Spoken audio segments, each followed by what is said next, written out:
ভিডিওতে যে সুন্দর দৃশ্যগুলো দেখতে পাচ্ছেন, এই সুন্দর দৃশ্যগুলো দেখতে হলে আপনাকে চলে আসতে হবে গাজীপুর জেলার কালীগঞ্জ উপজেলায়। আমি অমর স্বাগত জানাচ্ছি আপনাদেরকে নতুন আরেকটি মোটো ভ্রমণে। আজকের ভ্রমণে আমি কথা দিচ্ছি আপনাদেরকে দেখাবো একটি চমৎকার সুন্দর রাস্তার দৃশ্য। আজকের ভ্রমণে পুরো সময় জুড়ে আপনারা গ্রামীণ প্রকৃতির ছোঁয়া পাবেন এবং উপভোগ করতে পারবেন একটি মনোমুগ্ধকর ভ্রমণ বিলাস।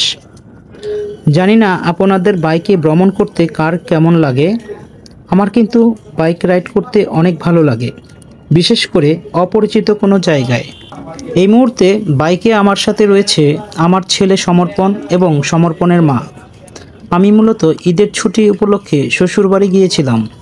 আমার শ্বশুরবাড়ি নরসিংদী জেলার শিবপুর থানার যশোর গ্রামে অবস্থিত। লটকনের জন্য বিখ্যাত আমার শ্বশুরবাড়ির জেলা নরসিংদী।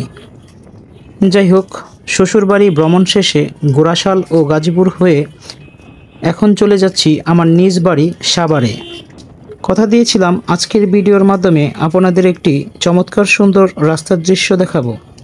তো আশা করছি ভিডিওতে আপনারা রাস্তার দুপাশে যে দৃশ্য দেখতে পাচ্ছেন তা কিছুটা হলেও আপনাদেরকে মুগ্ধ করেছে। ধৈর্য ধরে পুরো ভিডিওটি দেখুন এবং উপভোগ করুন অজানা এবং অপরিচিত এক দৃশ্য। রাস্তার পাশের গাছপালার দৃশ্যগুলো দেখে মনে পড়ে যাচ্ছে আমাদের ঢাকা জেলার গরম এবং অত্যাধিক তাপদাহের কথা। সম্প্রতি আমাদের দেশে যেই হারে গরম ও তাপমাত্রা বৃদ্ধি পাচ্ছে তার একমাত্র এবং প্রধান দায়ী হলাম আমরা মানুষেরা।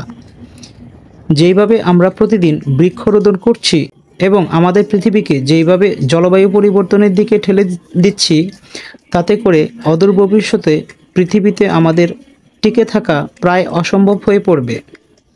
তাই এখনই উপযুক্ত সময় গাছপালা না কেটে বরং প্রচুর পরিমাণে বৃক্ষরোপণ করা উচিত। এখন ভিডিওতে যে দৃশ্য দেখতে পাচ্ছেন, এরকম দৃশ্য যদি সারা বাংলাদেশে বিশেষ করে জেলা শহরগুলোতে থাকতো তাহলে গ্রীষ্মকালে আমাদের দেশে এত গরম থাকতো না।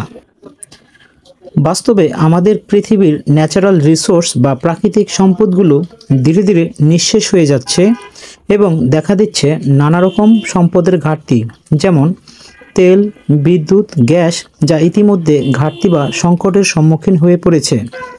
প্রতিদিন দেখা যাচ্ছে লোডশেডিং, গ্যাসের ঘাটতি, বিশুদ্ধ পানির অভাব এবং হাজারো সমস্যা। এই সকল সমস্যা কিন্তু মানুষের দ্বারাই তৈরি হয়েছে।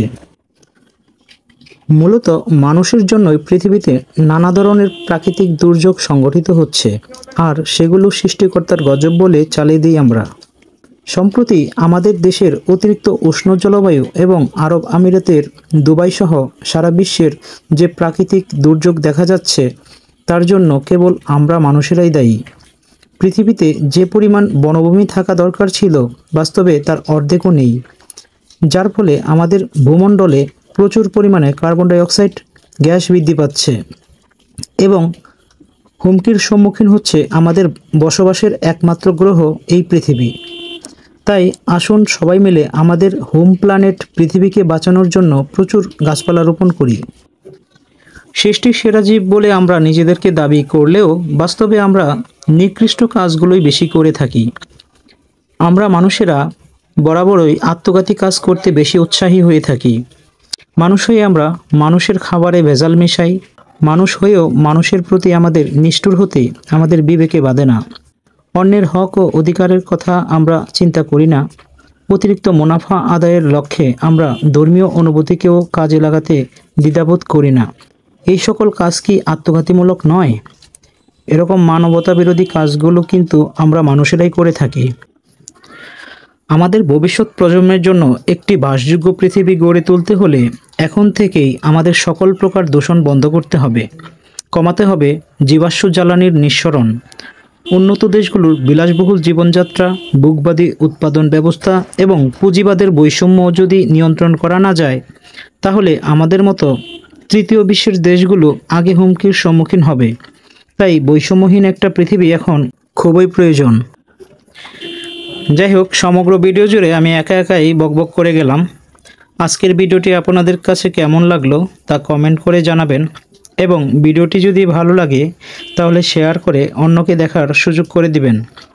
আজকের ভ্রমণটি এখানেই সমাপ্ত করছি এবং আশা রাখছি কথা হবে অন্য কোনো ভিডিওতে অন্য কোনো বিষয় নিয়ে। সে পর্যন্ত ভালোই থাকুন, ধন্যবাদ। এবং পরবর্তী ভিডিও পেতে আমার ফেসবুক পেজটি ফলো করে আমার সাথে যুক্ত থাকুন।